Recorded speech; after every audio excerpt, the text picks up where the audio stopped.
বিভিন্ন বিজেপি শাসিত রাজ্যে বাঙালি শ্রমিকদের ওপর, পরিযায়ী শ্রমিকদের ওপর অকথ্য অত্যাচার হচ্ছে। হিন্দু, হিন্দু মুসলিম নির্বিশেষে বাঙালিদের ওপর এসেছে নিপীড়ন।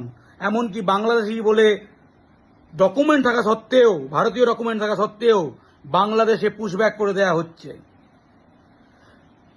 মতুয়ারা, যারা বিজেপিকে বেশি ভোট দেয়, শান্তনু ঠাকুরের মতুয়া মহাসংঘের কার্ড থাকা সত্ত্বেও মহারাষ্ট্রের পুনেতে তাদের বাংলাদেশি সন্দেহে জেলে আটক করা হয়েছে। বাংলাদেশি সন্দেহে দিল্লি জয়হিন্দ বস্তিতে কারেন্ট কেটে দেওয়া হয়েছে। বাঙালির বস্তি ভেঙে গুঁড়িয়ে দেওয়া হয়েছে, যেখানে মা কালীর মূর্তি টুকরো টুকরো হয়ে পড়ে আছে। ওড়িশা থেকে মার খেয়ে ফিরেছে হিন্দু মুসলমান নির্বিশেষে বাঙালি, তাদের ডিটেনশন ক্যাম্পে আটকে রেখে অত্যাচার করা হয়েছে। তার মধ্যে মুসলমান বাঙালি ছিল দীপক বিশ্বাস চুচুড়ার দেবাশিস দাস, এবং মুর্শিদাবাদের শামসেরগঞ্জে সুজন সরকারের মতো যে গলায় কন্টি পড়ে আছে, যার গায়ে রক্তের আঘাতের চিহ্ন, রক্তের দাগ, এরকম অসংখ্য হিন্দু বাঙালি। ছত্তিশগড়ে শুরু হয়েছে, আসামে চলছে, রাজস্থানে গুড়গাঁওতে, অর্থাৎ বিজেপি শাসিত প্রতিটি রাজ্যে বাঙালি আজ আক্রান্ত। এর বিরুদ্ধে কংগ্রেস প্রতিবাদ করেছে, মিছিল করেছে, সিপিআইএম গতকাল যাদবপুরে মিছিল করেছে। আজ বৃষ্টি ভিজে হাঁটছেন মাননীয় মুখ্যমন্ত্রী মমতা বন্দ্যোপাধ্যায় এবং অভিষেক বন্দ্যোপাধ্যায়। যে বহিঃশত্রু, বাঙালি বিরোধী শক্তি, বাঙালির শত্রু, বাঙালিকে নাগরিকত্বহীন করতে যাওয়া বিজেপির বিরুদ্ধে যে বাঙালি জাতীয় ঐক্য গড়ে উঠছে, সব দল এক সুরে কথা বলছে। এক ঐতিহাসিক সংকটের সময়ে ঐতিহাসিক ঐক্য, বাঙালির জাতীয় ঐক্য। বাংলা পক্ষ গত কয়েক বছর ধরে যে চেষ্টা করে চলেছে যে সব দল বাঙালি শুধু সোচ্চার হোক, বাংলা পক্ষ বাঙালি পরিযায়ী শ্রমিকদের উপর আক্রমণ নিয়ে বহু মিছিল করে চলেছে, ওড়িশা ভবন ঘেরাও করেছে দুবার। আজ প্রতিটা দল একসঙ্গে কথা বলছে, এটা এই দুঃসময়েও ভালো লাগার কথা। আজ সকালেই বাঙালির মির্জাফর, যিনি হিন্দি উর্দুর পক্ষে লড়েন, সে শুভেন্দু অধিকারী পোস্ট করেছে যে রোহিঙ্গাদের ধরা হচ্ছে, কোনো বাঙালিকে ধরা হচ্ছে না। সুজন সরকার কি রোহিঙ্গা? মতুয়া প্রসেন বিশ্বাস কি রোহিঙ্গা?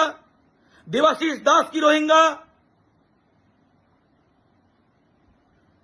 বাঙালি যারা বাংলা ভাষায় কথা বলে, যারা বাঙালি মুসলমান এই বাংলায় শয়ে শয়ে বছর আছে, তাদেরকে রোহিঙ্গা বলছে।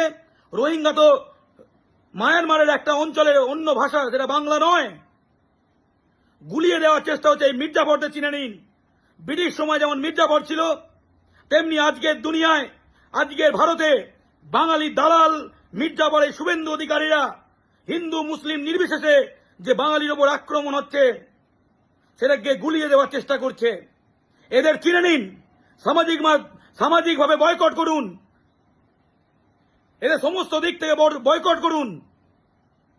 আজ বাঙালি ঐক্যের সময়, দলমত ধর্ম নির্বিশেষে বাংলা পক্ষ যে কথাটা বলে, দলের ঊর্ধ্বে জাতি, ধর্মের ঊর্ধ্বে জাতি, আজ সময় এসেছে যে বাঙালির ওপর যে রাষ্ট্রীয় নিপীড়ন, বিজেপির যে নিপীড়ন নেমে এসেছে, যে বাঙালি ভারত স্বাধীন করেছে, সেই ভারতে আজ বাঙালি আক্রান্ত, আমরা আক্রান্ত।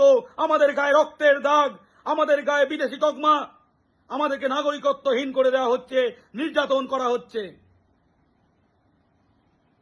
জাতীয় ঐক্যের সময়, একসাথে বেঁধে বেঁধে থাকার সময়, হিন্দু মুসলিম নির্বিশেষে বাঙালি হিসাবে এক থাকার সময়, আসামের হিন্দু যে ভুল করেছিল, হিন্দু বাঙালির কোনো ক্ষতি হবে না, বিজেপি ভালো করবে, মুসলমান বাঙালির ক্ষতি করবে বলে অনেক হিন্দু বাঙালি আনন্দে ছিল। 12 লাখ হিন্দু বাঙালি নাগরিকত্বহীন হয়েছে, এনআরসি থেকে নাম কাটা গেছে, হাজারে হাজারে হিন্দু বাঙালি ডিটেনশন ক্যাম্পে ঢুকেছে, লক্ষ লক্ষ হিন্দু বাঙালি ডিভোটার হয়ে ফরেনার্স ট্রাইব্যুনালে বিচার চলছে। তাই হিন্দু বাঙালি, মতুয়া বাঙালি, প্রতিটা হিন্দু বাঙালি সহ হিন্দু মুসলিম নির্বিশেষে সকল বাঙালি এই বিজেপিকে চিনে নাও। বাঙালি বিরোধী শক্তি, বাঙালির জাত শত্রু, বহিঃশত্রু, এই বিজেপিকে বাংলা থেকে উৎখাত করতে হবে। এটা জাতীয় ঐক্যের সময়, এই যে জাতীয় ঐতিহাসিক সংকটে পড়েছে, আসুন আমরা ঐক্যবদ্ধ হয়ে প্রতিবাদ প্রতিরোধ গড়ে তুলি। এই ভিডিও বার্তা ছড়িয়ে দাও, পাড়ায় পাড়ায় গর্জন তোলো। বাঙালির বিরুদ্ধে থাকলে বাঙালি তাকে শেষ করে ফেলবে সমস্ত দিক থেকে। এই বাংলার মাটি দুর্জয় ঘাটি, বাঙালি রক্তের স্বাধীন ভারতে বাঙালি মাথা উঁচু করে বাঁচবে, গর্ব করবে, বলবে আমি বাঙালি, আমি বীর সুভাষের জাতি, আমার মাতৃভাষা বাংলা, জয় বাংলা।